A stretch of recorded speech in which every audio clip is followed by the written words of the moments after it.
I could say anybody. She held me down. She held me down like a Coretta.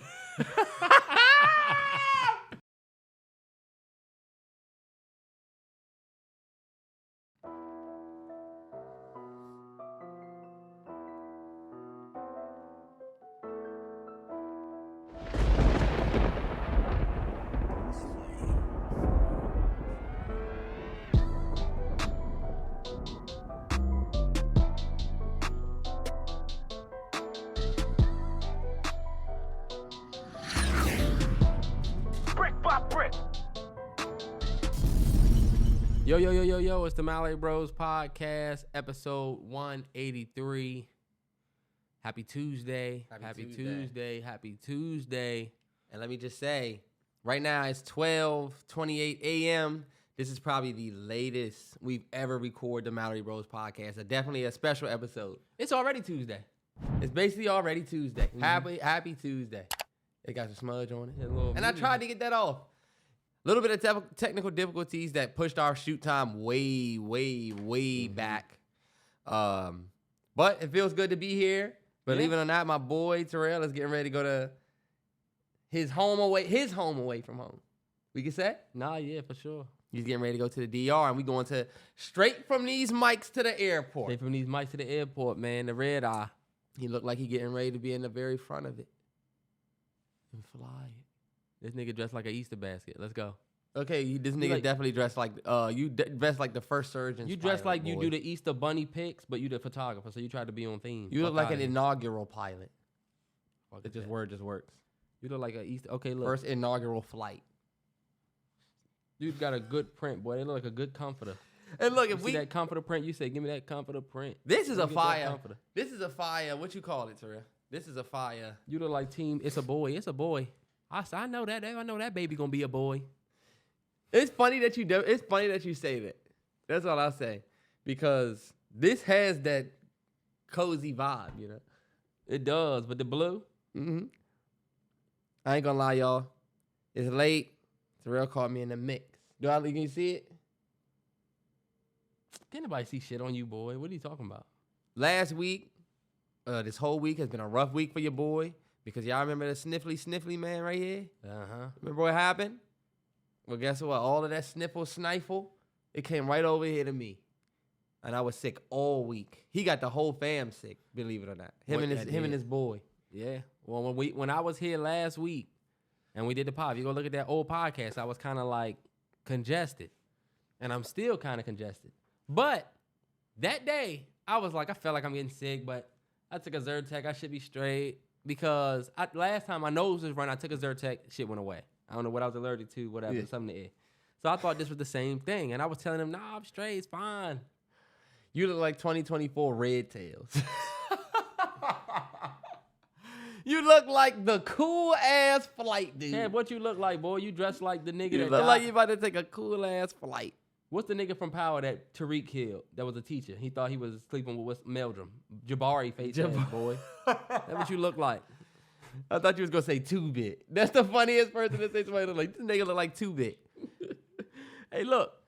I went home that night after the podcast and was like, damn, I dead ass feel sick. Like I was cold as fuck going home. Got home, took my temperature. Shit was a 99.1.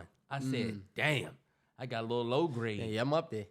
Anyway, so Terrance wants to blame my son. I'm not really put that on his jacket. He doesn't want to put it on his sick boy. My son had a runny nose one night. Shit went away. I called Terrell. 2 days later, I start feeling this way. After I done went to the grocery store, I done been to Wegmans, Trader Joe's. I been a couple places. So I could have got it from there. Anyway, what I got, immediately he got it. My mom and dad came over. They got it. My sister came over. She got it. And then her husband got it. It's the short stack. You can't blame him, bro. I'm blaming him, and y'all see the parent Terrell's going to be. He didn't do anything wrong. He would have only thrown a Frisbee at somebody if need be. They going to say, Mr. Mallory, please. Why else would he throw it directly at her? That ass. Why would he? You can go and collect your son. outside. What baby say? Can't blame him. That's my son. I'm just doing the shit. He just doing the shit I taught. Baby got a line for a lot of shit. Baby, your son doing what you taught him? You sure about that? Anyway. Going too far. Too far now. Katt Williams set the world on fire, at least the comedy world, with his latest interview. It's funny, we talked about it all week. And we've had to wait a whole week for y'all to hear back from us. But man, it's definitely been a week of nothing but reveals. Not reveals. Responses. Mm-hmm. Even from people who he mentioned, people who he didn't mention. But for those who don't know, Terrell, Katt Williams went on Club Shay Shay. Big shout out to Shannon Sharp. I think the interview of the year so far. Started the year off with a bang. That's been like 30 million views, right? 35 million so far. Up there. And Katt only went up there because he wanted to address a lot of the bullshit that other comedians he felt bullshit they were saying on the pod. And he laid into everybody, which at this point, y'all probably have already heard all of the dissertations about it, whatever.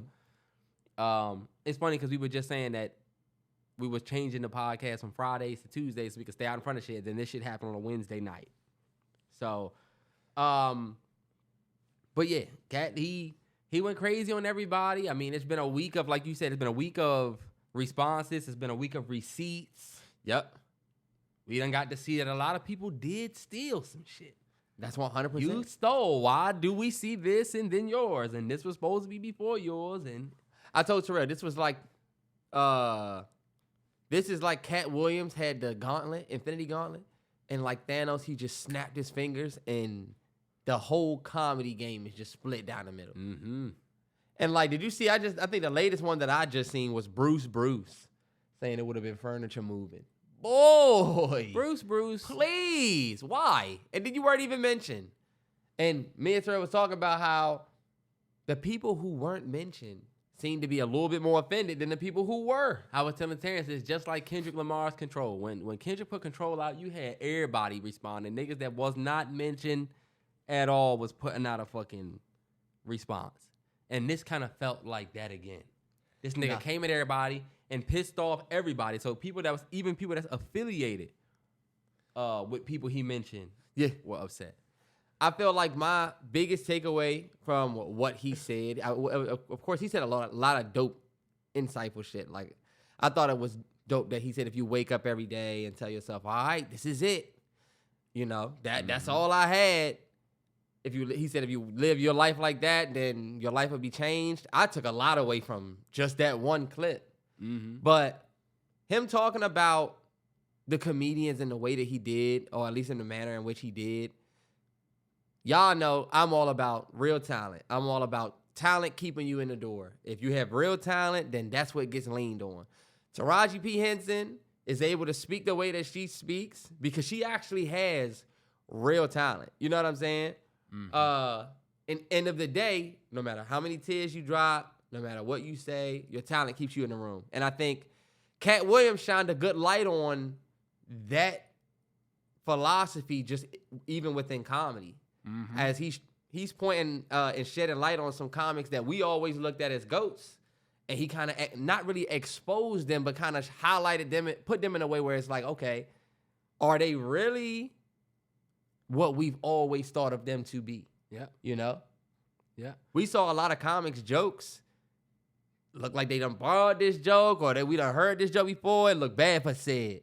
It looked bad for Ricky Smiley. It looked bad for Steve. It looked bad for Steve.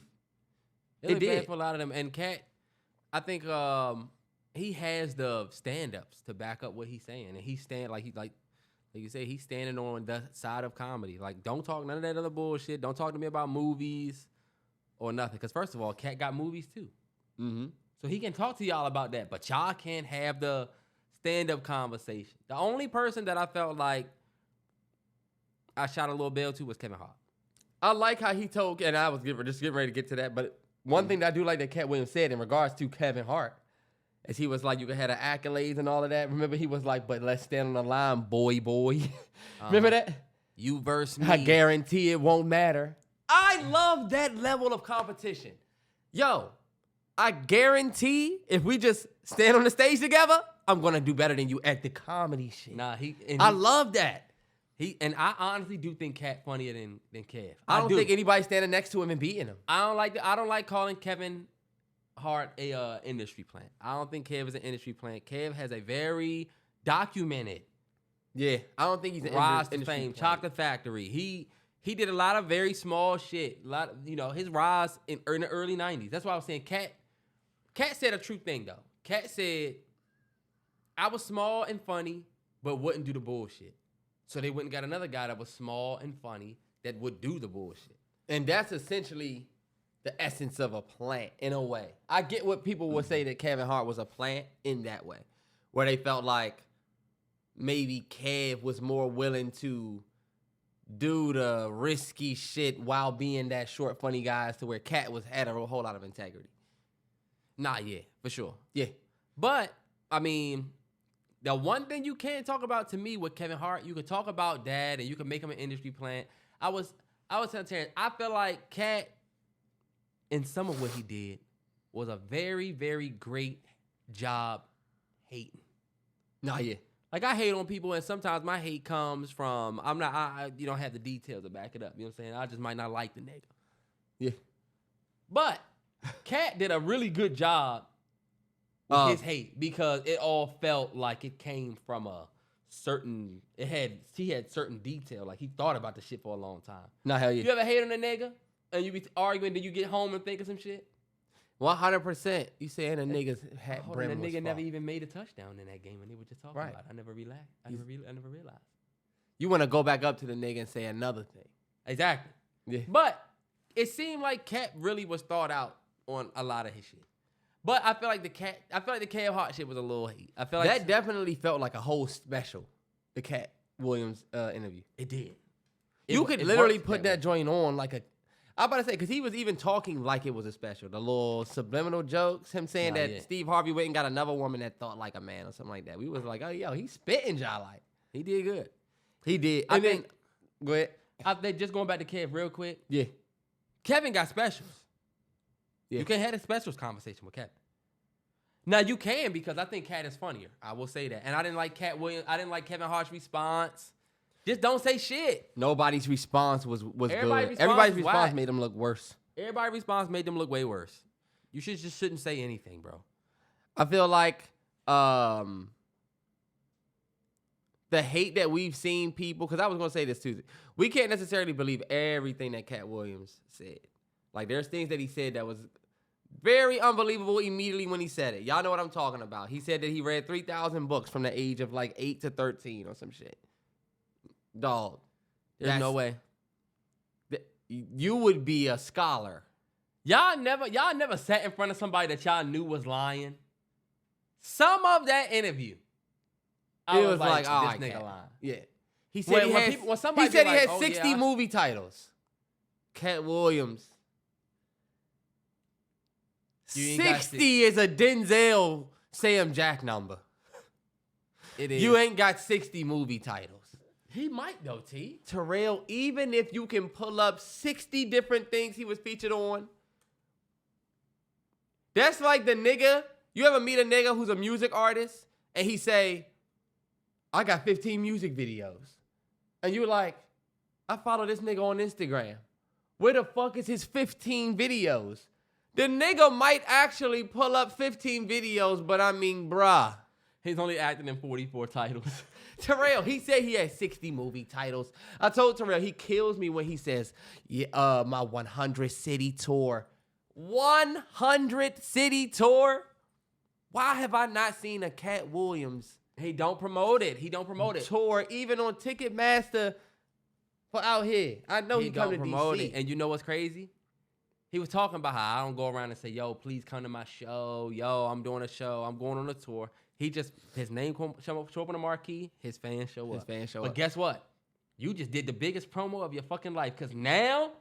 Oh, he's selling out arenas now. Everybody gonna want to be there. Mm-hmm. You might as well book the fucking stadium. You might as well do stadiums. And yo, that reminded me, like, yo, you can literally have your height of your shit, but then you could legit redo everything. Like, I feel like he put his name back on the map as like the top comedian. Crazy as fuck. And he might get up there and bomb. He might not be that funny when he get on stage. He is older. But, hey, look. I feel like what Katt Williams did was daring, and I feel like it was done all within the art of the sport of being a comedian. I loved it. I absolutely loved it. I'm so thankful that he gave us that free special, low-key. It was free entertainment to start this year. Insane. Nah, yeah. And then I'm just happy for Unc Shay, man. And this is the thing. I've been a fan of Shannon Sharp for a long time. I've actually been a fan of Shannon Sharp since 1998. I watched Shannon Sharp hold up my Broncos Super Bowl trophy twice, 2 years in a row. Y'all can Google search the Shannon Sharp back-to-back Super Bowl champ jacket when he walked into Mile High Stadium when we played, what's the name, week 1. Bro, that's a legendary shot. I was able to see that live. A lot of people are fans of Shannon now, and people was like, oh, y'all calling him a grown man Unc, and there's disrespect to y'all uncles. I seen the tweets out there. But, like, if man, you've been watching... Go ahead. If you've been watching Shannon Sharp since the year 2000 Hard Knocks Ravens, then you look at him a little bit different. You really do feel like that's your uncle. You young niggas that just met him on with Skip. That was 7 years after retirement that started. You know what I'm saying? Yeah, a minute. So I am the most happy for Shannon. I'm happy for Shannon. I'm glad he got one. There was some little, Shannon is, I feel like he got caught off guard with the fact that Katt Williams was going to come and give him that great interview. And I definitely think, he was feeling the heat of that interview. It was like, oh shit, I just got to let him rock. I'm going to to just let him rock. He did all right playing the middle and keeping his connections connected. Nah, yeah. He got to think about his relationships. Yeah. Motherfucker, you just had Steve. You seen Steve. You can't. Yeah, you seen Steve. You seen Sid. Ricky Smiley was up there. And you know what? I think even if these dudes might not have been authentic comics, I don't think it take away from them as men. Nah, yeah, for sure. Most of them just trying to take care of their family. Especially Ricky Smiley came out saying he just, whatever. He made himself look worse. He did. I mean, but you lit yourself on fire when you went on there and said that you was supposed to be Money Mike. Nah, yeah. You lit yourself on fire then. He didn't think Katt was going to come up there and say that.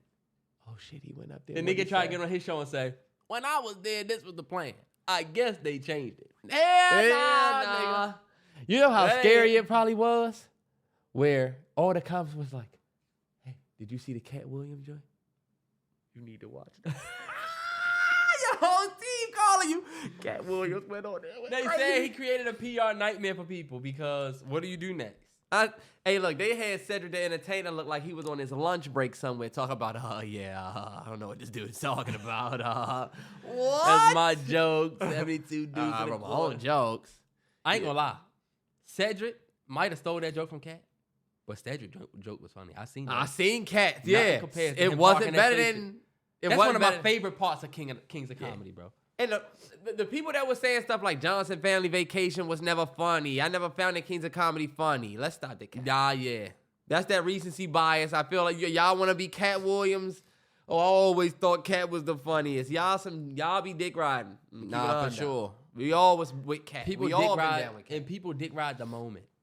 Yeah, that is Katt's just the moment. Now y'all want to say, oh, Steve Harvey was never funny. His stand-ups wasn't funny. Right. Cedric wasn't funny. Come on, y'all. Seeing them flip on Kevin Hart's video where he was talking about Katt Williams, literally 8 months ago, y'all was playing that video talking about how it was honorable that Kevin Hart even did that. Then they flipped and said, you know what, Kevin Hart had the nerve to talk about Katt. Yo, let's just let both of these dudes be great. Let's not start putting shit in our back pocket. And yeah, let's not start rewriting history. Yeah. Like shit, motherfuckers weren't funny. Come on, y'all. I thought the Kings of Comedy was funny, each and every one of them. Speaking of not that funny, Dave Chapelle stand-up was this week. Just dropped a stand-up this weekend. Mm-hmm. That's probably going to come as a shock to people that I said that. But I feel like it's called The Dreamer. It's on Netflix. Y'all know Dave got a great deal with Netflix. And I can't help but feel like we be shooting Dave a little bail. Especially with like this latest stand-up. You know, people that are fans of comedy are very fucking tough. Like they'll say, "Oh, do you see that? Yeah, that was trash. Yeah, it was trash." When it came to this Dave special specifically, people was like, "Yeah, it was cool. It was cool." It wasn't like the best Dave, but it was funny. The second half was better than the first. And that's the case. The second half is a lot better than the first. But to me, a lot of the I was watching Sean C. Big shout out to Sean C. I was watching one of the niggas' live streams he uploaded on YouTube. He was talking about it. And one of the things he said stuck out to me because he said the sketchy shit that Dave say, right? Well, when he does make like a joke about a certain community, the joke be so funny that you laugh. But when the joke's not as funny and you talking about that community or you do some sketchy shit, some edgy shit, you bring the edge back, it just kind of fell flat in some areas this time around. It kind of felt like, all right, you should leave that and start talking about something else. Then it got real TED talky. So, I mean, I enjoyed it because I love Dave. We all love Dave. But I think we just got to be honest about it wasn't that great. It wasn't that great. It wasn't that great. It's definitely a young man's game. And Dave, I feel like I was talking to somebody on Twitter about the fact that the more joints you shoot, some of them not going to be funny. Yeah. You know how hard it is to be a funny comedian for a year after a year after a year? Mm-hmm. That's why I don't disrespect the run that Kevin Hart had. And I think Dave Chapelle, he's had a good run. Like you said, most of them joints be funny. But now, I think for real, his material getting to a point where we starting to be like, all right. Like, him coming out and talking about transgender folks still. Mm-hmm. That's the thing. I think people are starting to be like, okay, we get it. It's funny. You know? The shit was funny while the joke was crazy. Like, all right, that's funny. But now it's getting to the point where I just can't lie. I was looking for a laugh in myself. Like, damn, I felt like I should feel like this is funnier. But I don't. And I thought I was tripping. Yeah. But it wasn't me. But the comedy game is shook up. You ask, what did, or maybe you didn't, but what do you think about the younger comedians? The Desi Banks. That's what we was talking about. There's no, you're right. That's what we was talking about. There's no new crop of anything entertainment when you really think about it, outside of sports. Sports, we can watch a motherfucker in college. I remember when Jettas got drafted. I was like, he gonna be solid. Nigga became the best in the league. You know what I'm saying? With hip hop and, you know, like with music and shit, we talk about how we still got the same big three. Same big three. We still looking for a Kendrick Cole and Drake project as the biggest artists of 2010s and now. But our parents had Red Fox. They had Richard Pryor. They had Eddie. And then we got to see a new crop. We got Martin. We got, you know, Mike Epps. We got Katt. That 90s, early 2000s crowd. We still looking at Mike Epps with a new stand-up. Katt is on Shay Shay. And he got a special coming this year with Netflix, another one.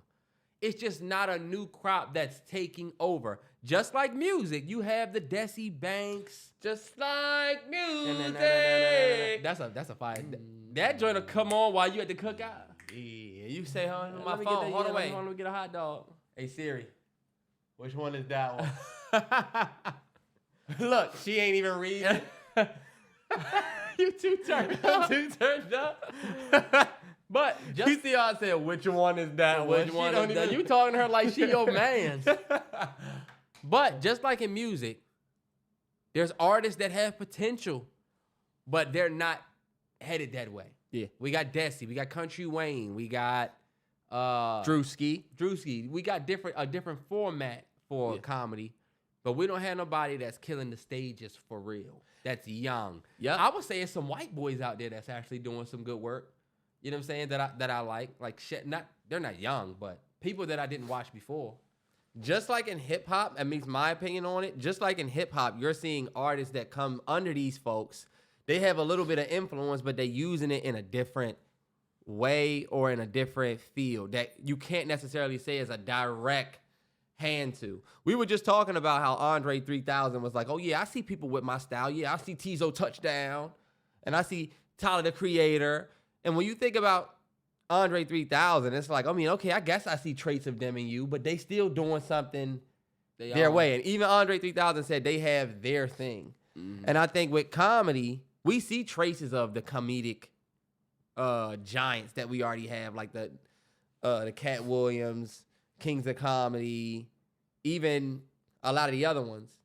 But I don't feel like these younger artists, the Drewskis, the Country Waynes and stuff like that, they don't feel the pressure to have to get up on stage and shake a room in order to get to that bigger stage, so that they can get in a movie. Like, that pathway that a lot of those comedians took, they don't really have to do that anymore because they can do a skit. They can shake up the TL. They can shake up your TL without having to get on stage and bomb. Because if you get on stage and bomb, whatever, I'm still funny over here. But as a comedian, getting up on stage and bombing was like, not the end of your career, but a huge hit. Yeah.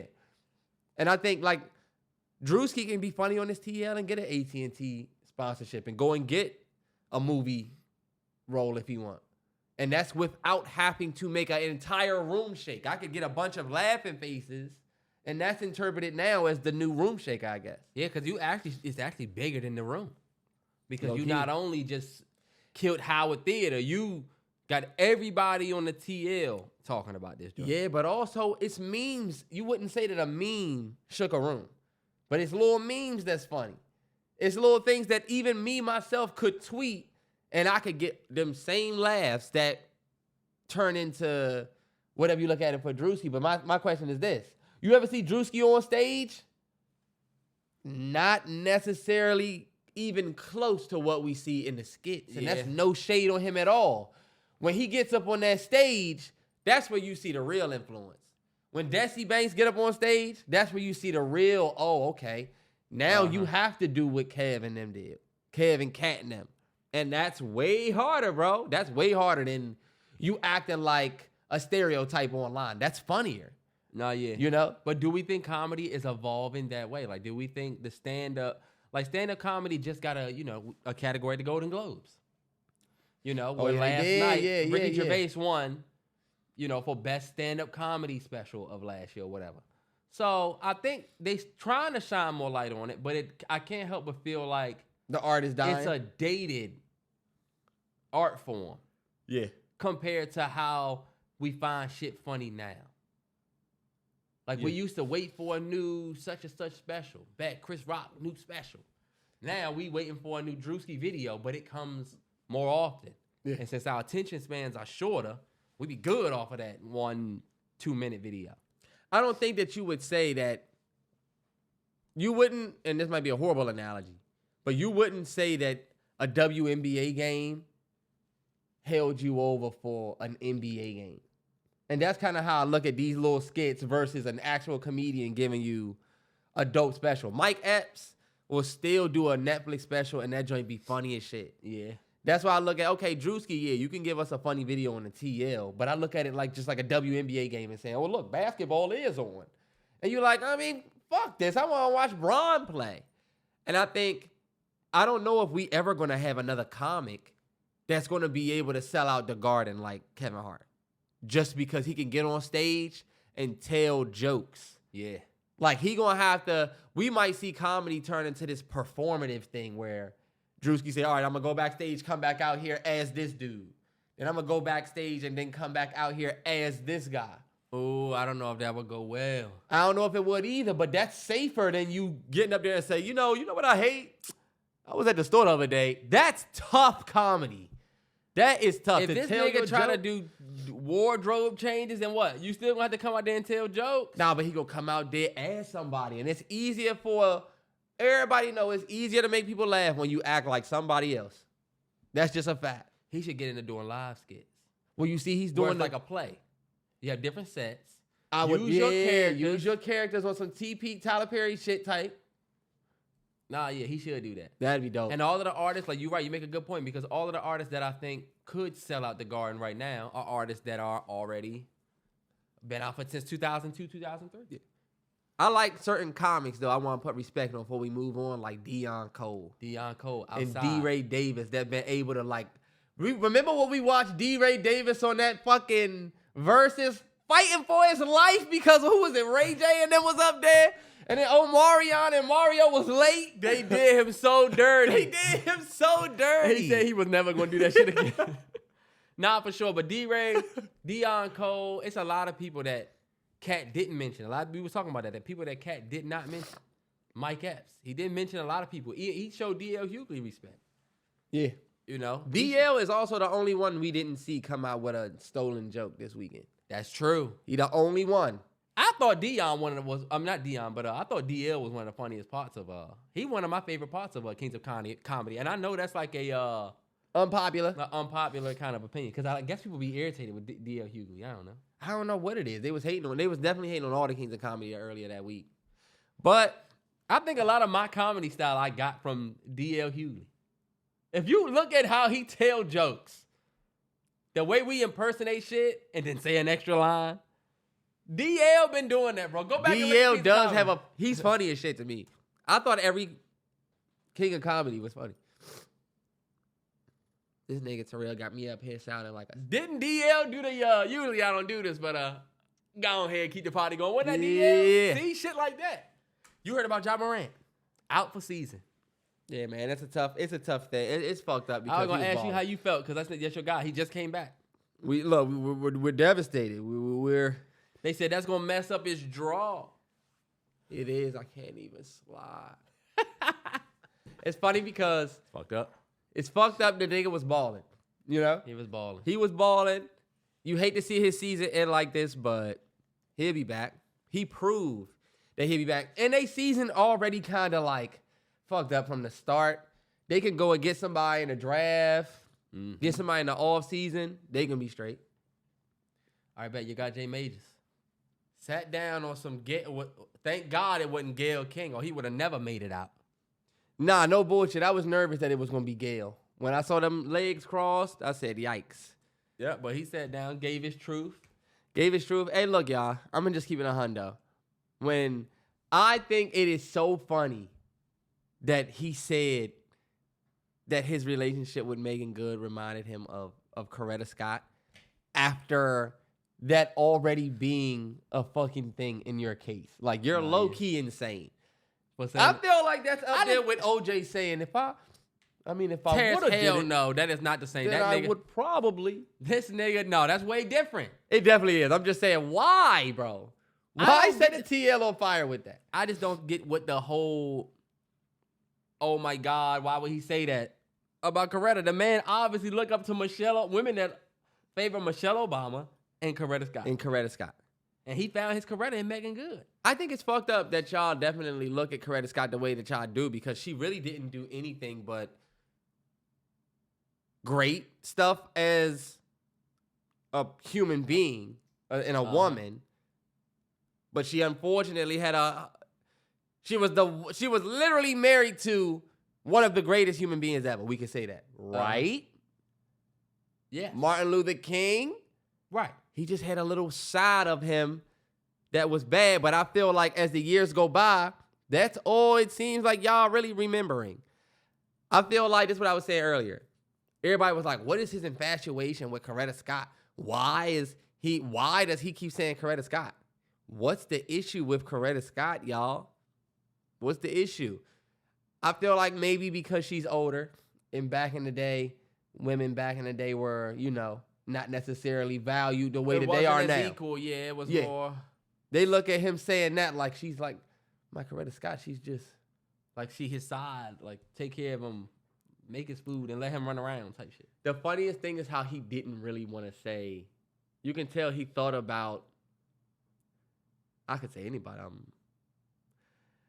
She held me down. She held me down like a Coretta. Oh my God, I can't believe he said it. I mean, she held me down like I'm not probably can name anybody. That shit was funny. I ain't gonna lie, that shit was funny. I'm Coretta.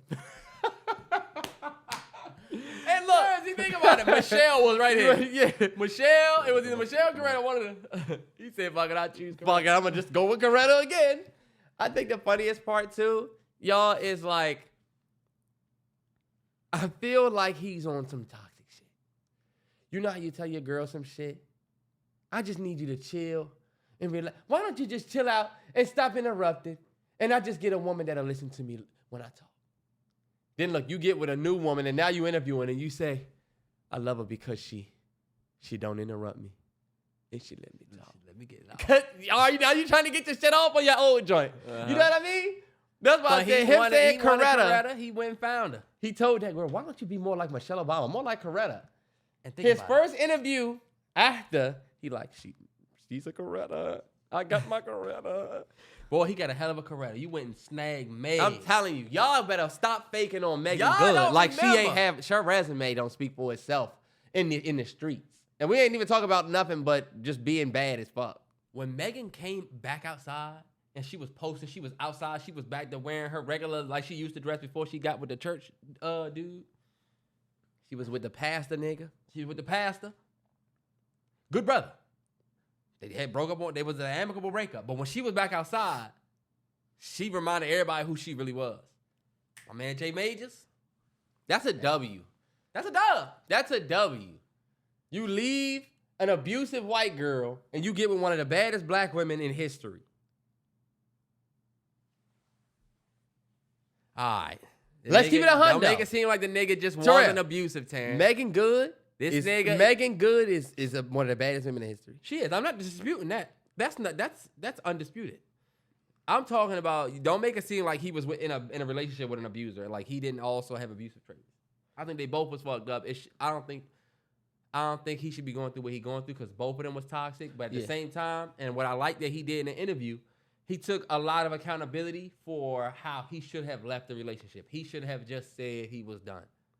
He stood 10 toes on that. He didn't do what they saying he did. Ladies, I'm going to help y'all out in the J Major situation. I do feel like the nigga said some shit that had me like, all right, bro. There's certain shit that I wouldn't be on there saying. Like, they asked him how she broke her finger.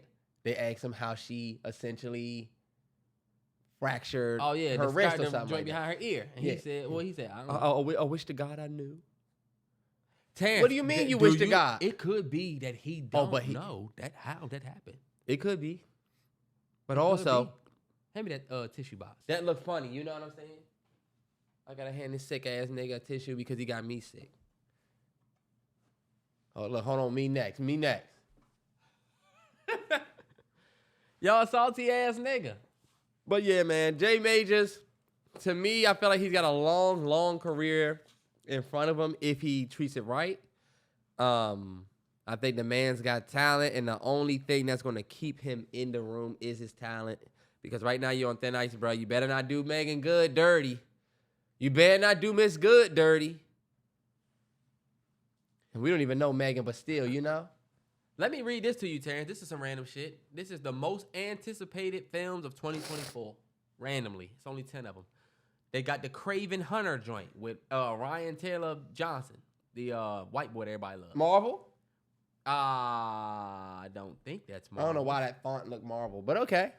Sony continues its expansion of the Spider-Man universe with one of Peter Parker's most iconic adversaries, Craven the Hunter. Okay, bet. So that's going to be dope. So that is Marvel. So cool. They got Gladiator 2 coming, which is supposed to be the son of Russell Crowe. Christ. Gladiator 2 meaning the gladiator that won an Oscar? 24 years after we watched Russell Crowe's Maximus die with honor, here comes Ridley Scott's sequel, because this old motherfucker who has something to say about everybody can't do anything original, Ridley, but you got so much shit to talk. Oh, of course, another Gladiator. I guess Alien next. I'm about to say, I guess you might as well do Blade 1 or 3. You got the Mean Girls joint that's coming out on January 12th. That actually comes out this week. Is that a series? That's the musical. It's a series? It's a it's a movie. Oh, it's a movie. It's a movie. It's like a, Madam Web. This is the Morbius joint, another Spider-Man joint. They doing a whole bunch of Spider-Man shit. All of Us Are Strangers. I don't know about that. They got new Deadpool coming. You got a new Mad Max film. New Deadpool. A lot of shit feels like, the new Joker. The newest Joker. Joker. For sure. And then the next one, the most anticipated film they have on the list is Doom Part 2. And I just want to say this. That first Doom was a rough watch. Did you ever watch it? Did you ever watch it? Never watched the first Deuce. Damn, it was a rough. You should watch it so you can watch the second one because your girl gonna be. Everybody don't think that it was a rough watch, Terrell. Some people actually fucked with it who read the books. Nah, there you go right there. The motherfuckers read the books. That joint, you know how Oppenheimer started and you was like, damn, these motherfuckers talking about some shit I don't know nothing about. Yeah. That's exactly how Dune was. So we have to go down to the Corpius. The Corpius is leaking. Did you see be like, oh shit, what the fuck is the Corpius? No bullshit. Did you see the lady on Peloton that was talking about Tenet? What she said? You didn't see the Peloton lady? First off, she probably didn't know, of course, because she's just doing her class, but Christopher Nolan is in a Peloton class. He said he's just doing this Peloton, and he said the lady was like, he said all of a sudden the instructor was like, does anybody see Tenet? How do I get back 2 hours of my life? They showed the real video, and the lady was like, I watched this bullshit movie. It's called Tenet? Who else has seen that bullshit? She was like, I mean, seriously, you have to be a fucking neurological surgeon or some shit to understand what's going on. Bro, she really was cooking it, but like, Christopher Nolan getting a little carried away sometimes. He get a little carried away. Now, they just won Best Picture at the Golden Globes. They'll probably win the Oscar. Love it for them. I don't know. But at the beginning of Oppenheimer, that first 30 minutes, I'm like, what the fuck is about to happen? This motherfucker's at this university. Oh my God. This is the fucking neurological such and whatever spaceship center. What the fuck? I feel like I was understanding Oppenheimer. I was getting it. I was sitting there with my nacho. But I don't know physics. And my thing is like, that just literally interests me. That makes me feel like if I would have majored in physics, I would just be smart as shit. Like, A-Train's uncle is a physics guy. What's funny? Oh, you think about A-Train? Nah, it's just funny when you say such and such uncle. I don't know why that just made me laugh. The fuck is funny about that? Hey, did you manage to snag one of the Stanley Cups from the Target? I did not. Of course, if you have a girlfriend, you've heard about these Stanley Cups and how, you know, everybody was going crazy over it. If you haven't, Starbucks released a Stanley Cup. I don't know if you've seen a Stanley Cup. It's like the little to-go mug. I don't got a joke. Terrance, no. But the Stanley Cup to-go it's a tumbler. Mug, it's a tumbler. It's a dope mug. This one was pink, so you had all of the ladies going crazy over it. My girl definitely wanted it. She was sitting there trying to act like, I mean, I don't know. I look at people going crazy, but she definitely would have been in line. People were spending the night in front of Targets for it. I think it was a Target. It was out there doing Starbucks like a game release. Yeah. I mean, my opinion on this, I think it's dope. I think when people get together, when people spend the night in front of stores to get, you know, me and Terrell worked at Best Buy, so we done seen it up close and personal. We built relationships with people that spent the night in front of the stores, knowing the people that are gonna come in every year. I was thinking with the Stanley Cup thing, I feel like it's dope to see people going after and being excited about something that anybody could get. Everybody has an opportunity to get this cup. Like, this isn't something that's super expensive. It's not really super exclusive. You just got to be in the right place at the right time to get it. And I think, you know, if you get lucky, then you get that version. Yeah. And if you don't, you just got to wait for the next joint. But we're not talking about something that's designer. I was thinking, like, if a girl sees Kylie Jenner with the Stanley Cup, it's less about, oh, she only got it because she got money. Nah, it's not really that. She actually might have been in the right place at the right time. Even though they reselling them joints for this like motherfucker probably got that joint sent to her. Thanks, please use it. I'm just saying, you know what I'm saying? They not sitting at a special price is all I'm saying. This is a mug that everybody could be excited for. They sell out fast, bet. I like stuff like that. Like the P5, everybody wants a P5, but it ain't like you have to be an upper class human being to get it. Like Apple's putting out the Apple Vision Pro. Yes, 3,500. I really want them joints. But damn, even if I buy them, everybody gonna know he spent $4,000 on these fucking goggles. Nah, yeah. Yeah. So, I mean, hey, look, I love to see the world get behind and doing stuff like this because it reminds me of like the Pokemon Go, everybody can do it days. Yeah, it definitely screams like a sneaker release for us because we grew up on when a number drop, you go get it. Yup. And the ladies was talking on the TL. The dude was like, "Are these like the?" Because he took a picture of the other Stanley Cups that are just in the store on the shelf, Mm-hmm. and he was like, "Why y'all don't want these?" Like, and they basically was saying like, "That's the joint everybody got. If you got that blue one, oh yeah, everybody has that blue, but not everybody gonna have that pink." It's like they was comparing them joints to Team Jordans. Oh yeah, them joints gonna sit on the shelf. A nigga come in with some Spiz Ikes, you can go right to Champs and see them joints on the wall. Please let a nigga come with some Spiz Ikes in 2024. Fire pickup. Them Fire joints, and then fire. are gonna be All fucking Terrell, yellow and brown. Terrell, because no, Spiz Ikes are fire these days, bro. If you have on Spiz Ikes, that's like having on some rare sneaks. I would like to see some Spiz Ikes that are not age worn. That's like if you see a nigga with the Bacons. Remember the Bacons? Mm-hmm. Ooh, yes. Them joints fire. But if you see a nigga with a clean pair of Bacons, you will know that nigga's low-key a sneakerhead. Low-key. And this is what I was saying. These products, like these Stanley Cups, the value is not in the price. That's basically my point, y'all. The value is in maybe the color, maybe the fact that this one came out only this one time. Like with Funko Pops, you don't see Funko Pops like, oh, since we doing this Funko Pop, it's going to be $800. Mm-hmm. Nah, you just got to basically get this one, and if you get it, then you get it. Like, if you were to see a nigga with some Bordeaux 7s on right now, right? It's the same thing with shoes. And that's what I'm thinking. In school, if you saw a nigga with some Bordeaux 7s on, you wouldn't think that, oh, he rich. Oh, he got money. You would just think, respectable pickup, bro. Respectable pickup. Yes, sir. You got a respectable mind. That's how it was back in the day. Remember a nigga walked through with some hairs? A nigga walked through with some hairs. It's big respect in 2012. Even though them joints just re-released, like 2 years ago or some shit. The hairs? Mm-hmm. Damn.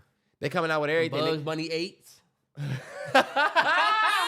It's funny because those re-released. You remember what's the purple and black joints? The Aqua 8s. The Aquas. If you had the Aqua 8s in 2010, oh yeah, you was because you had to go back and get them from somewhere. That was respect. The Aqua 8s in 2010, man. But you know what, T? It's the same thing now with resellers because the Starbucks came out and said, yeah, we're not doing that shit no more in our jungle locations because that shit was a little too much chaos. And the fact that the cup retail for $49.95 and it was selling online, StockX, for $240. Yeah, see, that's that bull job. Because people trying to resell them joints. Motherfuckers were trying to steal them joints. Yeah. It ain't worth it, but hey, look, we love to see people getting out and, getting involved. Oh, I don't know if you want to take us somewhere else. I was going to talk about you and your cousin in Miami yesterday. I was definitely going to talk about Miami. I'm going to keep it 100, y'all. I never really get scared from UFO stuff. This is the first time I said, oh, shit.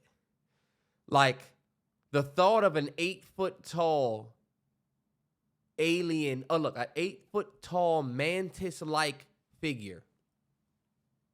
Nah, yeah. I'm out. I don't even want smoke. Me and Terrell was thinking, what if they just big-ass praying mantises, like on some 8-legged freak shit? Do you know how terrifying that would be? Nah, yeah, that would be probably my biggest nightmare. Life-size praying mantis. If you don't know what we're talking about, there was a quote-unquote, motherfuckers don't know if it's real or not, but guess what? We conspiracy theorists, 10 hat went right on. They said that there was some aliens, there was some 10-foot creatures walking around Miami, and it was a gang of police cars out there for some children fighting. Some kids, some teens fighting, got into an altercation. There was almost guns. Okay. Terrance said it. Okay.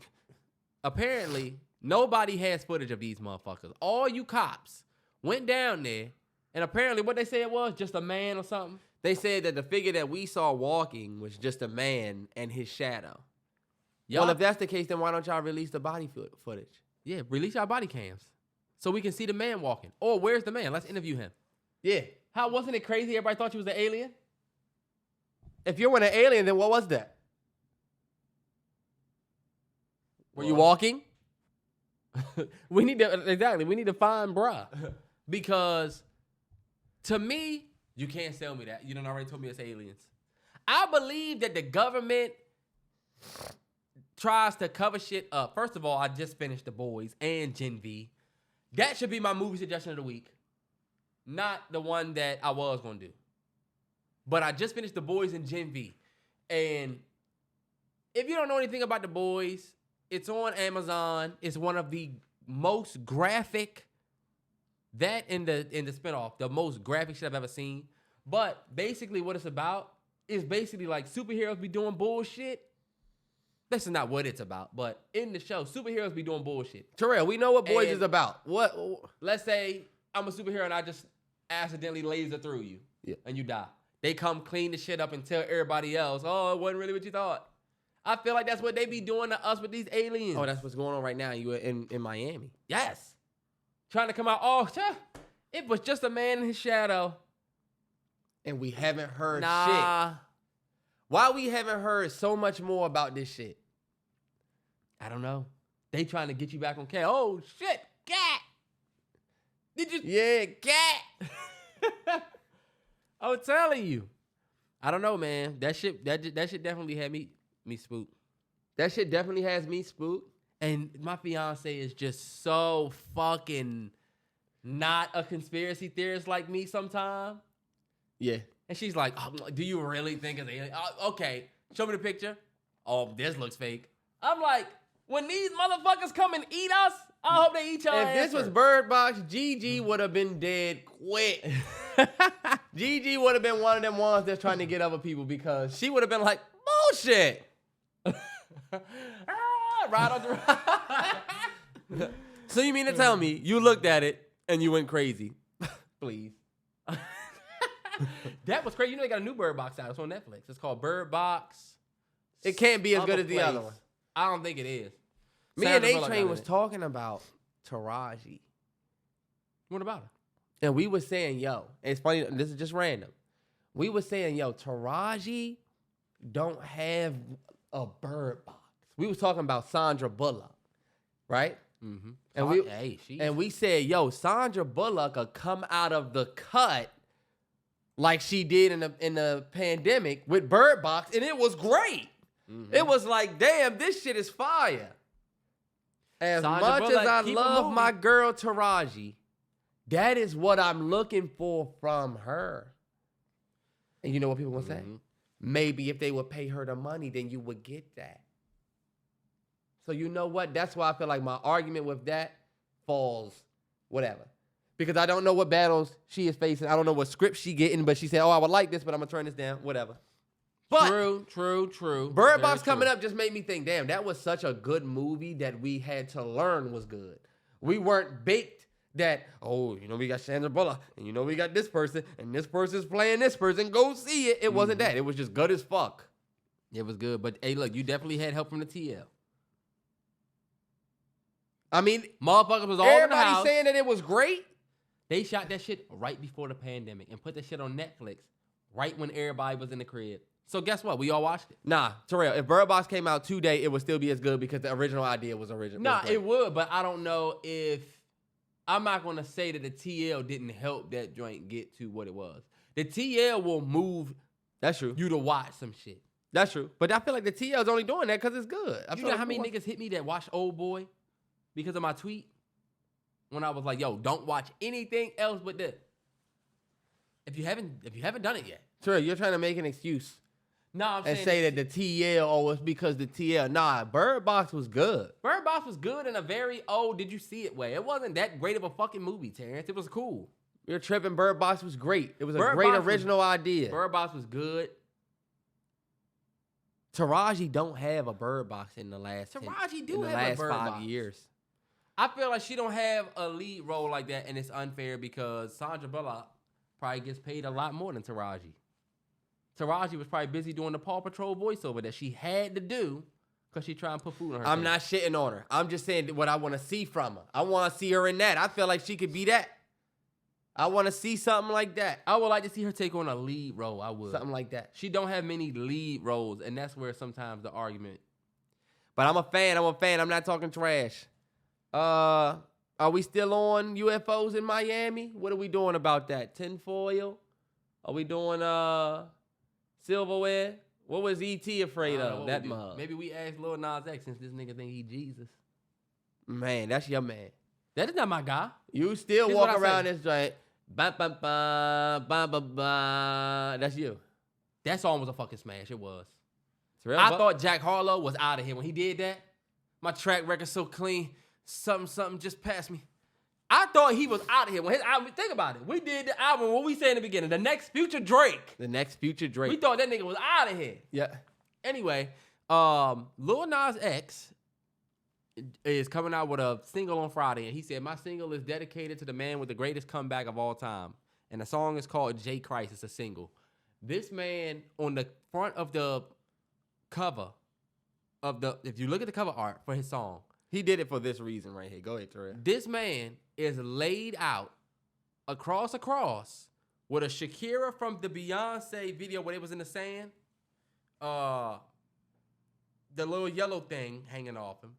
And he's laid over a cross, and motherfuckers are picking him up off the cross like he's Jesus. Now, I will say this. This is the one thing that I will say. Y'all know I'm very not the most religious guy in the room.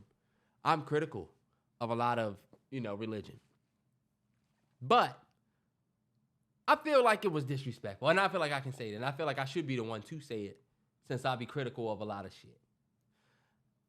If somebody came out doing some shit to mock a Muslim person, right? Mm-hmm.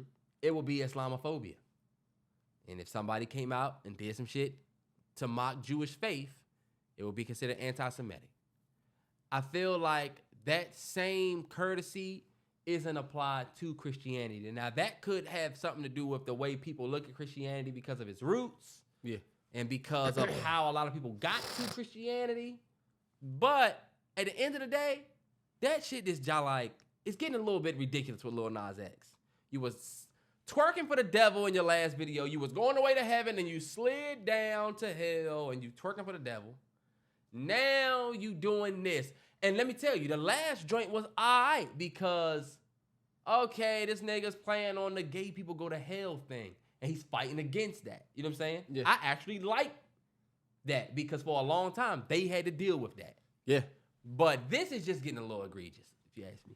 I definitely feel like it's disrespectful. I don't think that he should be out here trying to ruffle feathers. At this point, just make music, bro. Are you a musician or are you, you know what I'm saying, a guy that's just looking for attention? You actually have dope talent. I don't see why at this point in your career you still need to try so hard to, be offensive. I told Terrell, it's kind of like him standing outside of the PETA building. You know what I'm saying? With a fur coat on. They're not going to throw paint on you from the big building. You know what I'm saying? It's like you're being performative and they know it. Yeah. It's at a certain point now where the people you're trying to get a rise from aren't even going to give a fuck. They say, oh, okay. It's the same way you see Doja Cat talking about, the shit that she's talking about. She's a devil. She a bad little bitch. She a rebel. Rebel, sorry. Bottom line, that didn't get so much Christian hate. It was just like, what the fuck? We moving past it. And then Doja, even though that song was fire. It was. And she tried to come out and say, I don't know why people think I'm demonic. Do you not see your demons video? Look at you in this video. They literally could send you a screenshot. This is why. I just felt like it's a little crazy. I mean, I think Lil Nas X is very talented. Yeah. Bruh can make a track. I don't think he needs to do all of the performative shit. And I feel like he's so, I'm gay, you know? It's like, yo, you cool, bro, you cool.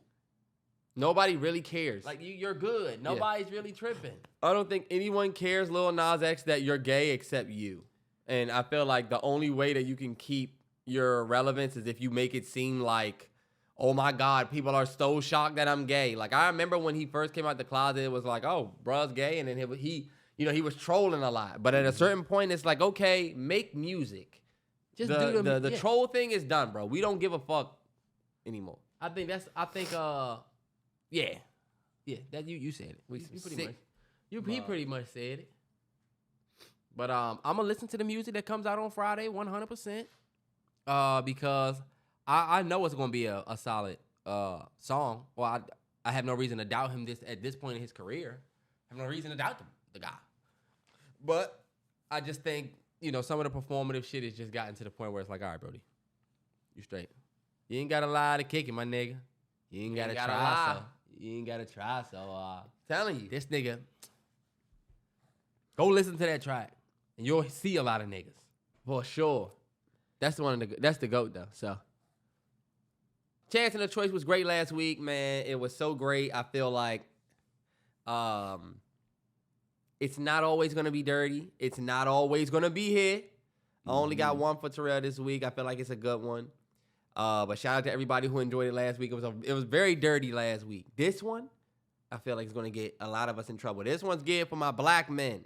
I'm going to just say that up front. This isn't meant to be offensive. I'm not trying to make no group of people feel bad. This one is geared towards black men, but everybody can participate, but just for feelings involved. Yeah. I'm only saying that because I'm asking Terrell, who's a black dude. 100%. You're black, right? Uh-huh. It's a crazy question. You're black. Unfortunately. God made me in his image. Yeah. Oh, okay. Yeah, I like that. I get too deep. Oh, how do you know that? You don't want me to start there. I'll rip this, I'll tear this show down. Sometimes in life, you get a choice and a chance. And you know, what a man does with his chance, that's his choice. And whatever he chooses to do with his choice, that's his chance and whatnot. I don't even remember what the nigga said, but it was so smooth. I hate listening to that. Am I going to have to listen to you do that every time? No, because I'm going to get the real J Prince joint and just play that. I hate it when he said the shit. Oh, yeah, cool. You niggas are extorting niggas. Oh, yeah, cool. You a fed-ass nigga. He's the feds like shit. Oh, yeah, cool. You niggas are extorting. Don't get up here and try to be inspirational, nigga. I can't even come down there. No bullshit. Young boy, we got your Rolls Royce umbrella, your keys. If you want it. Nigga was sitting there with it. Pick me up from the metro station. I need a ride, me and my homeboys. All four of us. Make sure it's an Escalade. I'll call you. I guess I got to get this nigga a ride for my chain back. He said, just me. But, you got two choices. Nah, you got one choice and a chance. Either graduate to wait or get a number 2. What? You remember that, J. Cole? No. They got with 2 choices. Either graduate to wait or Oh get a my number 2. God. 2 choices. Graduate or go. Of course that's a J. Cole reference. And nail in the veil, you know what y'all can tell. These niggas ain't for real. Can I say the chance and the choice to real? Nah, you go ahead. I was just trying to Niggas remembering Cole lyrics from Friday Night Lights. 03 Adolescence. You could take the Barbie, Margot Robbie, on a date in a restaurant full of black women. Or you could take Sexy Red, the hood princess, to a restaurant with all white men. And I would say this again for all of y'all who might not have heard. Why does he do this? You could take Margot Robbie on a date to a restaurant full of black women. Or we can take Sexy Red to a restaurant full of white women. The hood princess. I'ma take bend that ass so. Make that coochie breathe. Shake that ass, bitch. Hands on your knees. And she gonna be doing that shit right in the table. I'm gonna take her to the whistle name because let me tell you something. Y'all look up Tay Diggs. Look up Tay Diggs. Tay Diggs was in Stella's Got a Groove Back. He was the main character in Best Man. We loved him. What was his name in that joint? Harper? Right? What you mean, Harper? Wasn't his name in Best Man Harper? Yes, it was Harper Stewart. So he was Harper Stewart in Best Man. This man was also rolling from the wood. This man is, quote unquote, pause, the lady said, one of the sexiest men of the 90s. And this nigga was dating a white woman. And that white woman and him no longer are together. He now is with Omarion's old flame, April. They make a great couple. But you being disrespectful by calling her another nigga's old flame. I'm just gonna say that. Would you want us to refer to your wife? But that is how your we fiance? remember. But do you want us to refer to your fiance as so and so's ex flame because you were just a podcasting nigga, right? Or a pilot? Sometimes though, that's how we know you. Her name was April, and that's the only way I can get these motherfuckers. I don't give a damn. I'm sorry. You know what I'm saying? Nicole Murphy still name is Nicole Murphy for a reason. Because you was attached to Eddie. Yeah. Anyway, I probably wouldn't drop the Murphy either. Let me tell y'all, this white woman that was with Tay Diggs talked about how their relationship crumbled because he got self-conscious as fuck and was self-conscious for a long time about how his community looked at him. And for me, the question you asking me, that's a terrifying thing to, fellas. Imagine you walk in a Jaspers. Imagine you walk in. They just shot up the Jaspers. I know. Can't go nowhere. Redskins, Washington fans. No bullshit. It was a Commanders Dallas game dispute. Well, fellas, imagine you walk into that, bro. To me, it's a matter. He's talking about taking Margot Robbie into a restaurant with all black women and being intimidated by black women. Them looks. Looking at you that way. It would be intimidating as fuck, y'all. But I'm telling you, it would not be as bad as I would definitely be taking Margot Robbie into, or Robbie, however you say it. I'm taking Margot Robbie into that restaurant with them black women, and I'm just going to face the music. I'm going to take all of the, he got what he wanted, girl. I guess that's what he wanted. Something just hit me. Are you mixed race? Are you a bunny hopper? I would be that day. Because let me tell y'all this. Margot Robbie is one of the finest women in the world. We're not even talking about race. She's a beautiful girl. Okay, I'll give it to you. When it comes to even them on that side, it's respect there. And let me say this. A fine woman is a fine woman. Sometimes race don't matter. And that's all I'm going to say. You can have your preference. But at a certain point, certain women are so fine that when you walk in the room, she's going to be breathtaking to any race. Okay.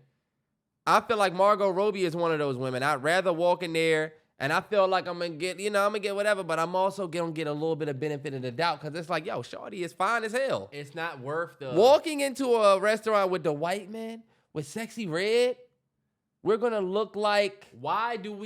See, I don't like this. Because... Would you rather look... Because it's about how you... It's about who opinion you value. Who opinion you value, who you value more. You value the white man's opinion more than your own. See, y'all gonna sister's y'all opinion. gonna and Fuck I want out of here. See, now y'all. I'm walking in that drink with Sexy Red, and I don't give a fuck what any of y'all think, and I don't give a fuck about Sexy Red either, and I don't even know why we're using Sexy Red versus Margot. Because I want to put a lot of you niggas in this position right here. I don't feel like I would feel less of a man, or like I was judged as a man when I walk in front of all them black women with this white girl. Because low key, this could just be, you know what I'm saying? This could be temporary. And let's say this is like my wife or some shit and she white. I'd rather be, considered a sellout than be with a woman like Sexy Red. Do you know what is sitting at the table be across from you and what you look like? Terrance, I don't know if we should do this. Because you setting it up to be Terrell you pick the most perfect white girl and then I have to go with Sexy Red in front of the white men. Why would I do that? Because you would be embarrassed, right? I would not be with Sexy Red. White men, black men, Asians. You said you would take Sexy Red over the Margot Robbie situation, though. I mean, I would because I'm not about to... I give a fuck more about what the black women think about me than the white men. That's the difference. That is the only difference. The answer is that. It has nothing to do with you having a bad bitch and whatever. I feel like I don't... more about what the white men think about you, which I don't know why, than... This is my thing. And this is what it comes down to, y'all. Ladies, this is in no way us trying to shit on black women at all. No way. I don't think you're doing that either. I'm not saying that. I'm just saying you picked two choices. I definitely did. And my thing is this. Before y'all say I just want to appeal to a white man, I really feel like this is a woman and man thing. I think Sexy Red being obnoxious and being this classless, and y'all can say what y'all want. But Terrance, you see what you doing? Sexy example is a getting paid to be a classless example of a human being. She don't give a fuck. I got a baby daddy. I'm out here. She is running with that negative ass stereotype and getting paid for it. So I don't think it's nothing wrong with us referring to her in the light she's getting paid for.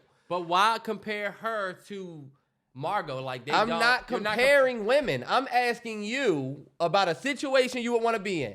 I'm not comparing women. I'm asking you, would you rather take this white woman? It don't even got to be them two. Would you rather take a white woman in a restaurant? Okay, cool. Let's do that.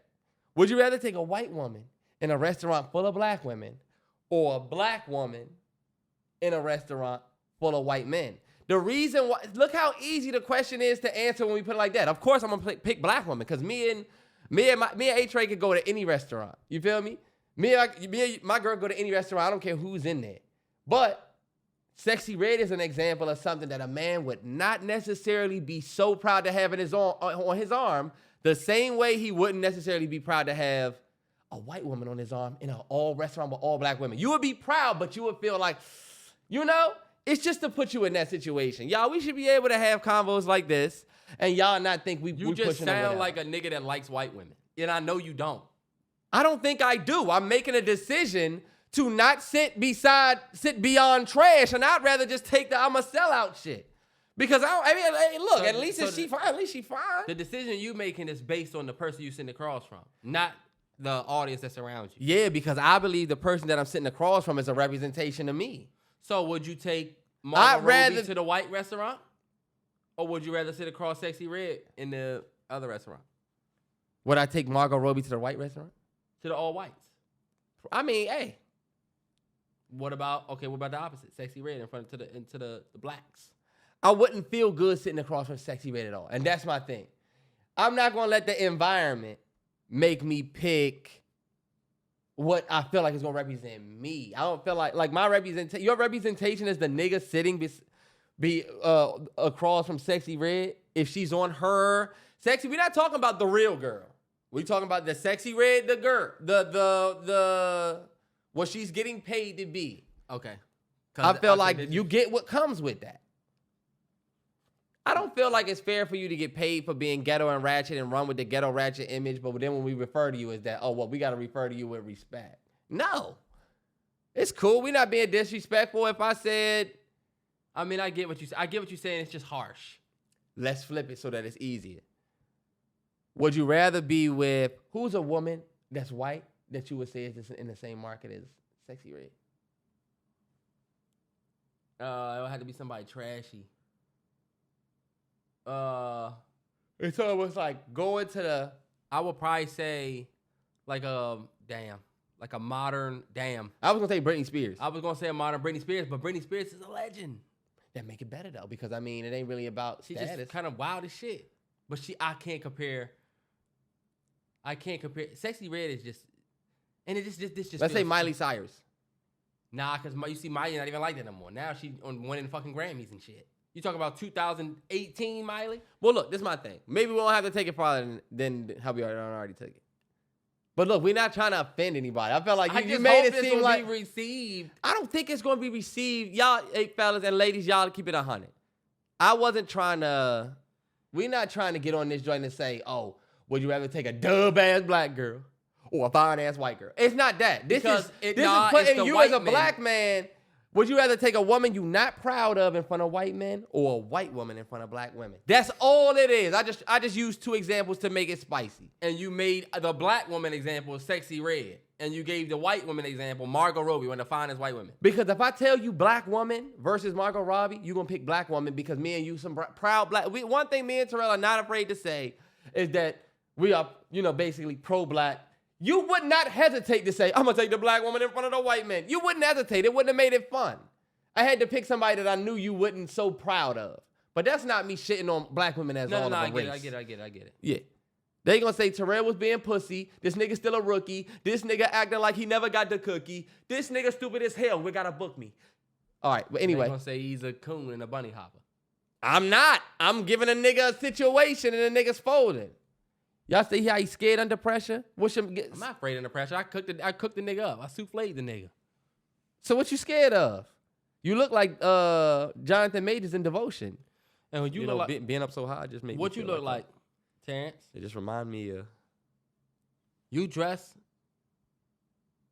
You look like they said dress up like a Cool Ranch Dorito, and this was the best shirt you could find to explain it. It remind me of a Coretta. All right, bet. Movie suggestion of the week. My movie suggestion of the week is going to be Gen V.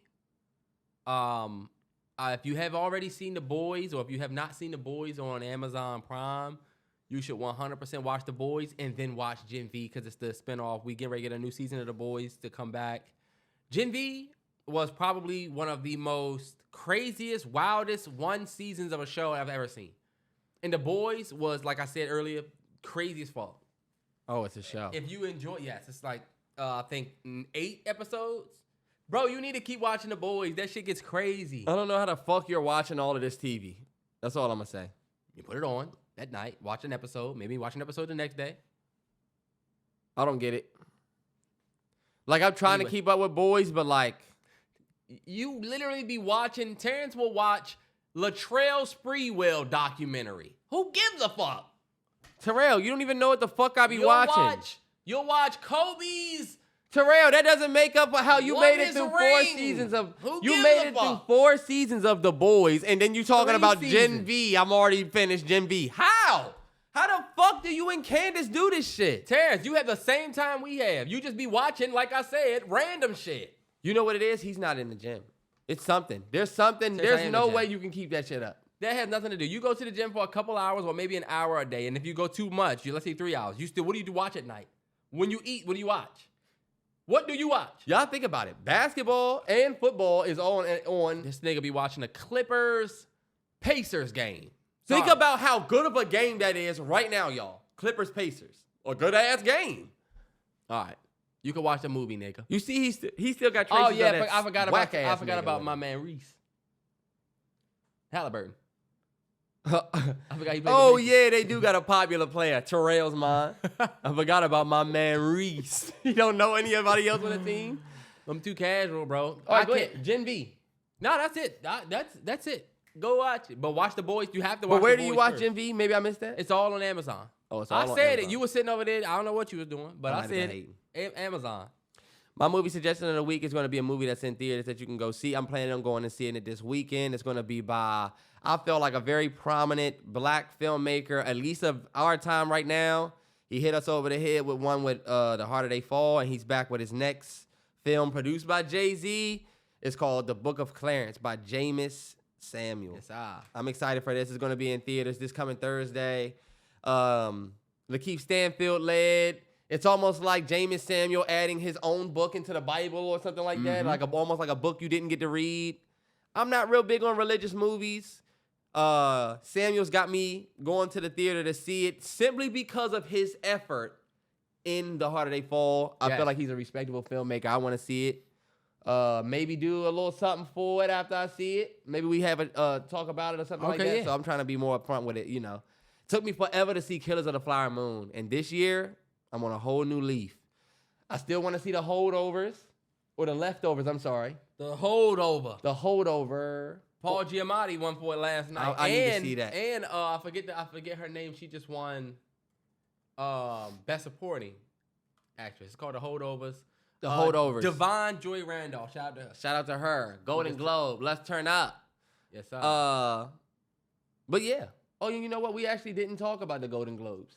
We didn't talk about the Golden Globes. The Golden Globes was last night. Succession won big. If you haven't seen the last season of Succession, like you literally missed what I consider the best final season of a show of all time.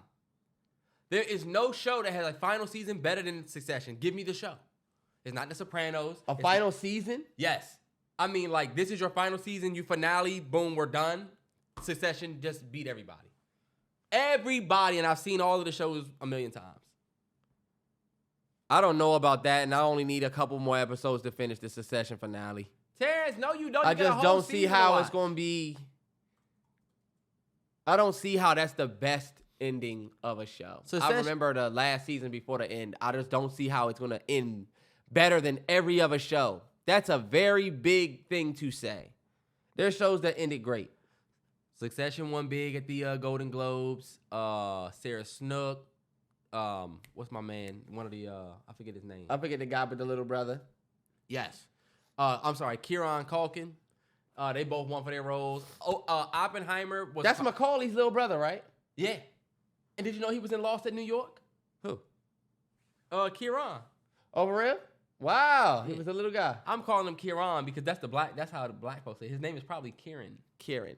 Yeah. We call Kieran. him Ron. And then we're going to just call him Lil Ronnie. Funny as shit. Oppenheimer won big. Christopher Nolan won Best Director. They won Best Picture. You got Robert Downey Jr. took home Best Supporting Actor. I think he's taking home the Oscar. And I think Cillian Murphy, who won Best Lead Actor, I think he's taking home the Oscar too. They both won the Golden Globe. Yes. Hey, look, Beef did good. Beef did great. Both Ali Wong and Stephen Yeun took the... And they won Best Limited Series. Yeah. I need to watch that joint. I'm going to keep it 100. It wasn't that bad. There was some controversy with something, and it fell very far under the radar. But I was saying how Beef was one thing, and then all of a sudden we didn't hear about it anymore because of this bullshit. But it was always respected when it came to like the awards. But I don't know what happened. It was the dude. The dude on the show was making the Stephen Yeun or the dude on the show that wasn't Stephen Yeun or Ali Wong. He plays another character in the show. He was on a podcast. He made a great joke, about an essay. And then like he was dead ass serious though. And then when they asked, when you remember what the joke was? He was saying something about sexually assaulting somebody on a podcast. And when that came out, it made people pissed off. And then Ali Wong and Stephen Yeun, when they came out, they was like, he's a good dude on set. Remember they stood by him? Yeah. So that kind of made people feel a little way. And I felt like that's why their fucking speeches was the way they was. Oh, wow. It says that the dude had reportedly discussed a sexual encounter with a masseuse on his podcast. Wow. Yeah. I'm telling you. Oh, I'm glad that wasn't as bad as what I thought. It was like he said he did something. They were like, so you did this to her.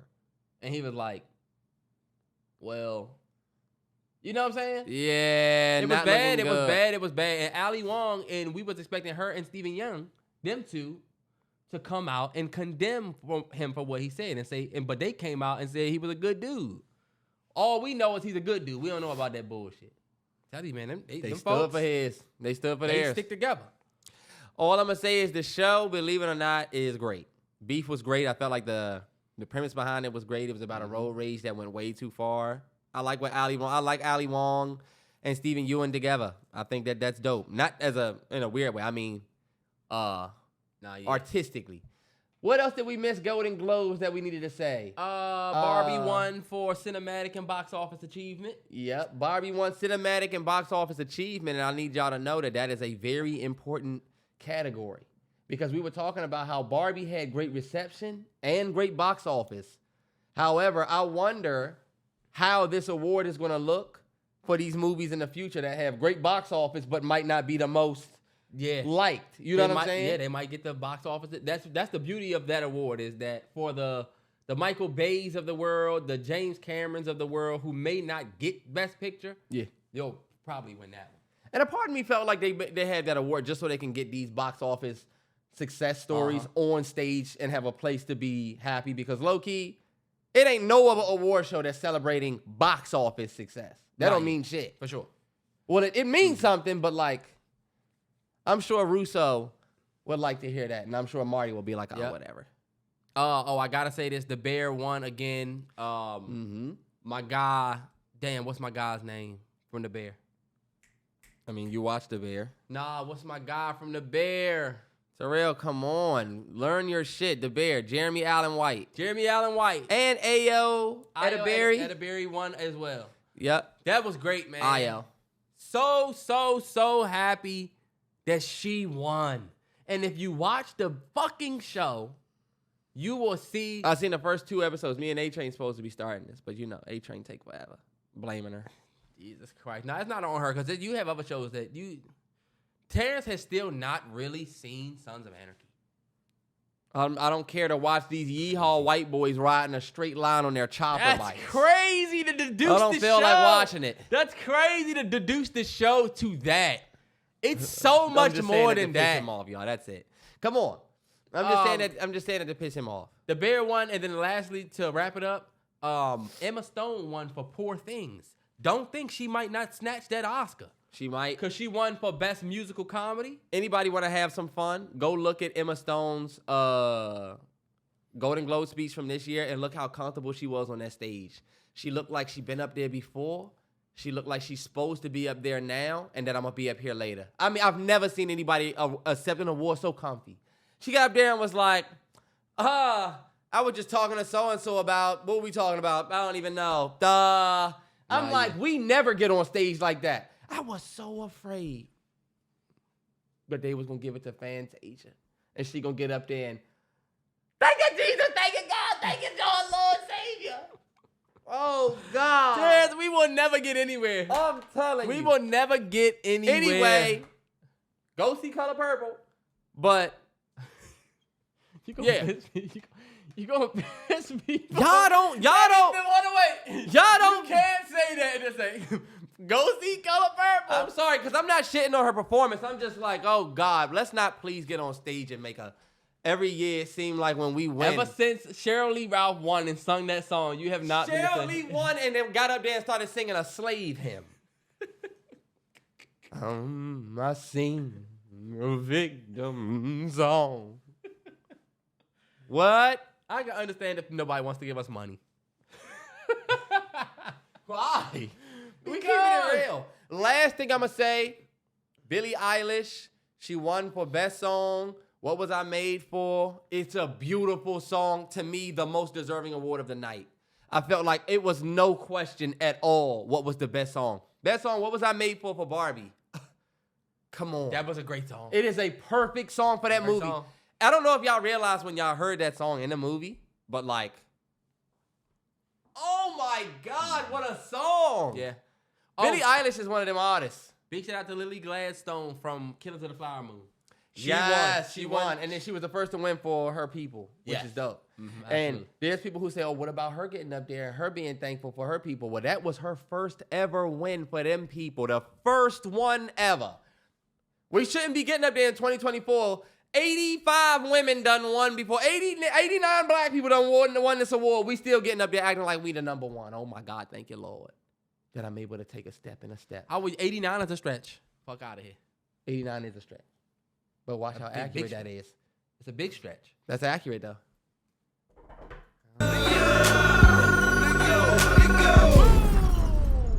NFL picks. It's the Wildcard weekend. The playoffs is here. And let me tell you, if your team's not here, if we're not getting ready to talk about your team, you're a loser. Go home. We're not paying respect for last week.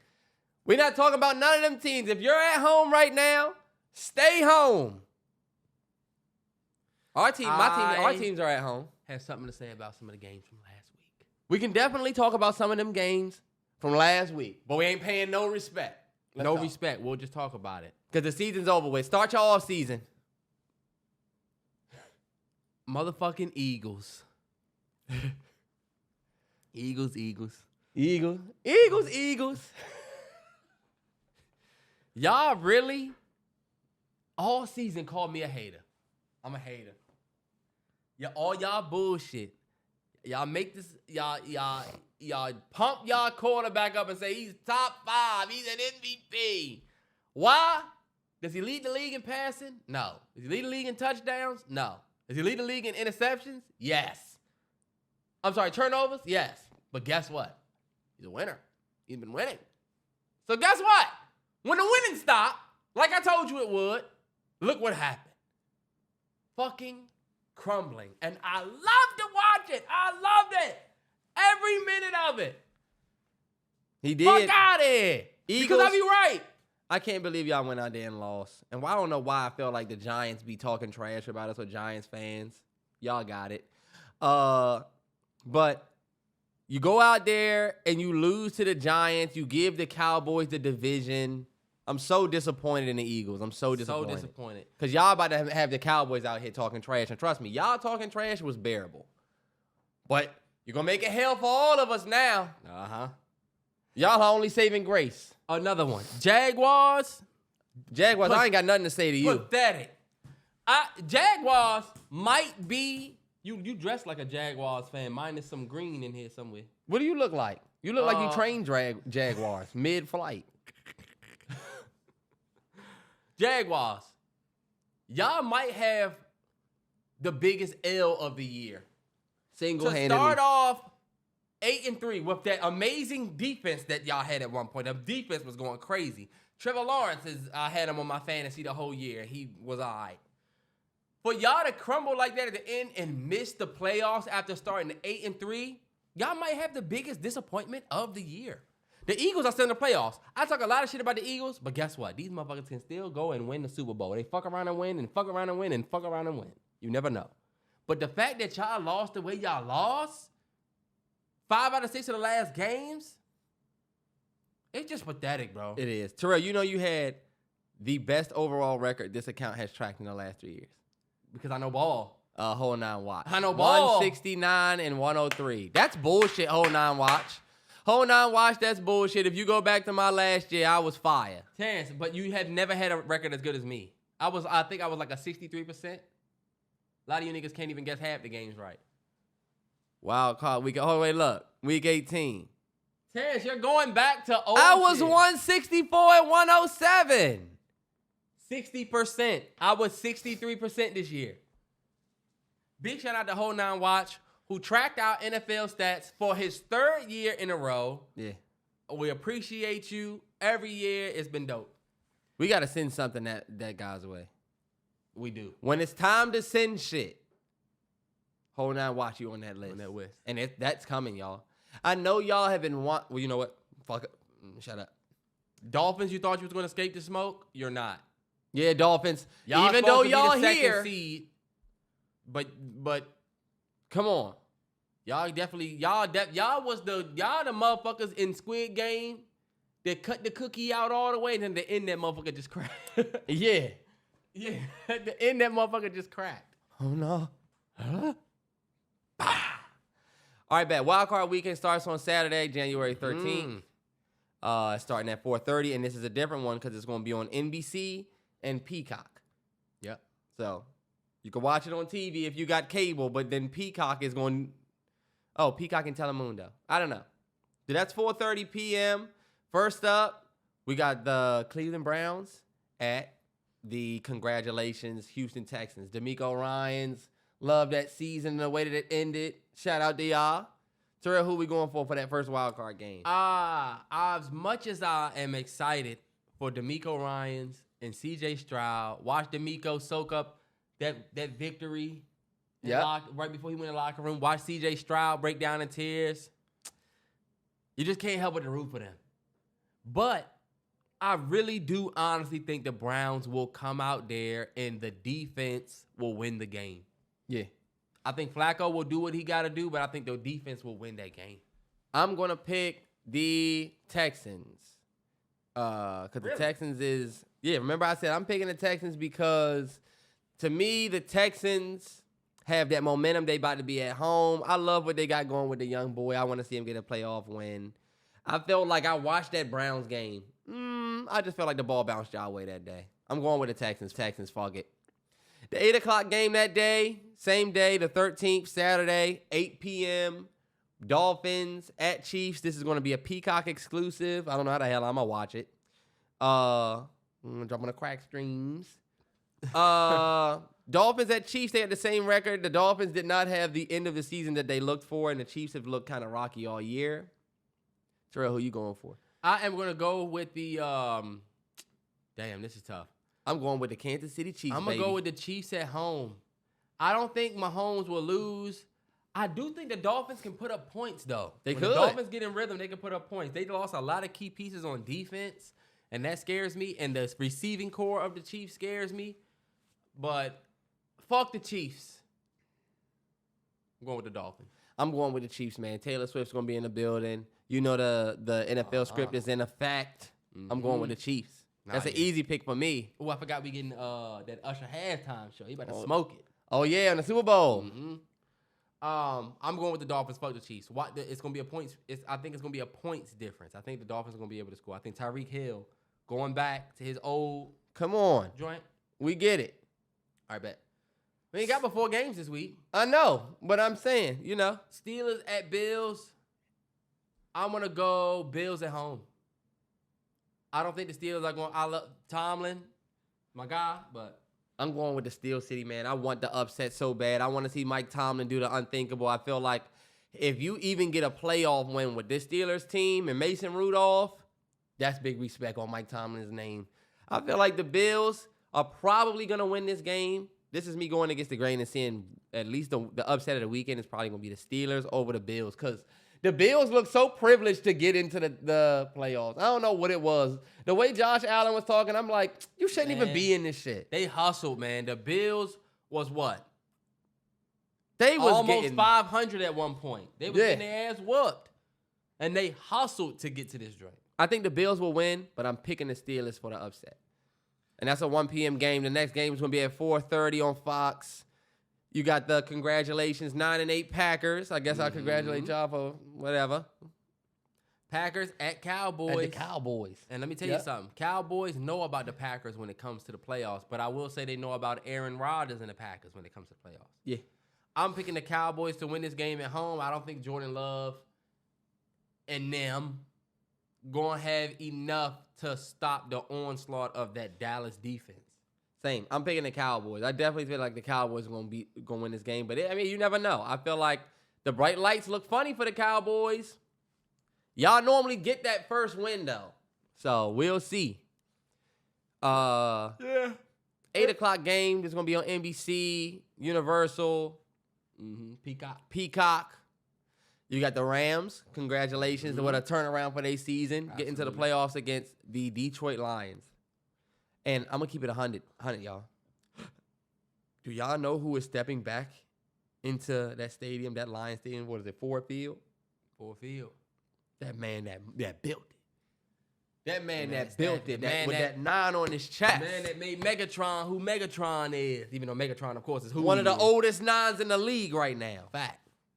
I'm going with Stafford all the way, Rams. Easy pick. Sorry, Lions. All of this big season, down the drain for nothing. Sorry. I'm going with the Detroit Lions. Anybody that has watched Lions home games, you know they will not lose at home. The best thing the Lions could have got is home field advantage. And the worst thing they could have got is their old quarterback, Matt Stafford, coming back and playing with that itch on his shoulder. Or that Puka Nacua, best rookie wide receiver of all time. He was the best waiver wire signing in fantasy for this year. And I'm so glad that 1 week in the beginning of the season, I picked him up randomly. Nah, hell yeah, because he ended up being a fucking ball. He ended up being a motherfucking baller. He was a baller. I don't know why I thought Tutu Atkins for the Rams was going to be the one, yeah. The one, but it ended up being Puka. But anyway, I'm picking the Rams. I'm going against the grain. I'm picking the Rams. Lions fans, did y'all not think Terrance was going to pick the Rams? Of course. He's show me something, Lions fans. They show you all year. They're 12-5. They also show me that some with them 5 losses that they can easily be beat. Did you say the same thing about Mahomes and them? Did you say the same thing about the Ravens? Because the Ravens lost a couple of ones that they shouldn't have lost. Did you say the same thing about the Eagles, who suck in a couple of games? None of those teams in their first playoff game of the week. This is Wildcard. None of these teams, none of those teams you named, have your franchise ex-quarterback coming back. This is like Brady going back to play the Patriots when he's with the Bucks. I don't care if the Patriots were undefeated. Brady's coming back. Yikes. Good luck. The very last game is going to be on Monday, January 15th. Believe it or not, January 15th is a special day for me personally. It's MLK Day. It's a special day for everybody. Nah, but for me, period. It's a special day. ESPN, ABC, ESPN2. It's the day I met A-Train. Last year. Y'all met on MLK Day? Y'all got to go to the mall. Wow, it's funny. We both don't know that we met on MLK Day. Yeah, what the fuck? I'll tell her after this. We both don't know that. We just look at it as the day before Candace's birthday. That is disrespect, and we just talked about Coretta. Well, look, she held me down. I mean, like a Coretta.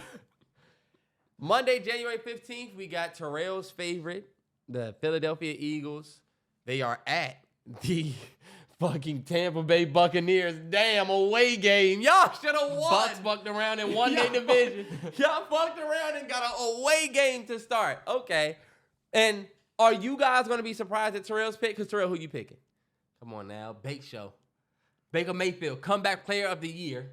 If you ask me, Of course. I feel like the Eagles don't give me a reason to pick y'all. Y'all just got y'all ass whooped by Arizona, and then you get your ass whooped by New York, and you want me to pick y'all against these niggas. Yeah. Y'all don't show me that y'all can win. He's right. They rattle. Think about it.